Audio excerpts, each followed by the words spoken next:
জামশেদ টেলিকমে আপনি মাই ইউজার নামে একটা অপশন পেয়ে যাবেন। সেই অপশনটা হচ্ছে এই যে এইটা। এই অপশনটার কাজ হচ্ছে যে আপনি অ্যাড ইউজারের মাধ্যমে যতজনকে অ্যাকাউন্ট খুলে দেবেন সেই জিনিসটা আপনি দেখতে পারবেন মাই ইউজারে আসলে। আচ্ছা, তো এটা দেখার জন্য আপনি এই মাই ইউজার নামক এই অপশনটার উপরে একটা ক্লিক করে দেবেন। ওকে, জাস্ট একটা ক্লিক করে দিলাম। দেখেন এখানে যেটা, আপনি যখন নতুন অবস্থায় থাকবেন আপনি কাউকে অ্যাকাউন্ট খুলে দেবেন না, ঠিক আপনার এই রেজাল্টটা শো হবে, নো রেজাল্ট ফাউন্ড।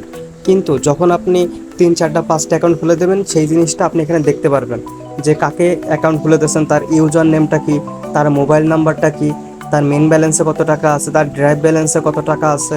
তো এই জিনিসগুলো আপনি দেখতে পারবেন জাস্ট এইটুকুই। যেহেতু আপনি অন্য আরেকজনকে আপনার মাধ্যমে আপনি খুলে দিচ্ছেন, এই জন্য আপনি দেখতে পারবেন, কিন্তু এছাড়া আর অন্য কোনো হাত নাই।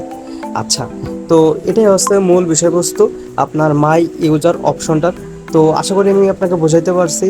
আর ভিডিওটা যদি ভালো লেগে থাকে তাহলে আপনি অবশ্যই একটা সাবস্ক্রাইব করে দেবেন, অতিরিক্ত ভালো লাগলে একটা লাইক করে দেবেন। আচ্ছা, আর জামশেদ টেলিকম নিয়ে আপনার প্রত্যেকটা পয়েন্ট নিয়ে, আপনার ফ্লেক্সি লোড নিয়ে, ড্রাইভ প্যাক নিয়ে, অ্যাড ইউজার নিয়ে, সেন্ড মানি নিয়ে, অ্যাড ব্যালেন্স নিয়ে, প্রত্যেকটা টপিক নিয়ে একটা করে ভিডিও বানানো আছে। আপনি যদি সেই ভিডিওগুলো দেখেন তাহলে আপনি জামশেদ টেলিকম সম্পর্কে বিস্তারিতভাবে জানতে পারবেন। যেহেতু আপনি এই অ্যাপসের মাধ্যমে টাকা পয়সা লেনদেন করবেন, এই জন্য এই জিনিসগুলো আপনার জানা প্রয়োজন।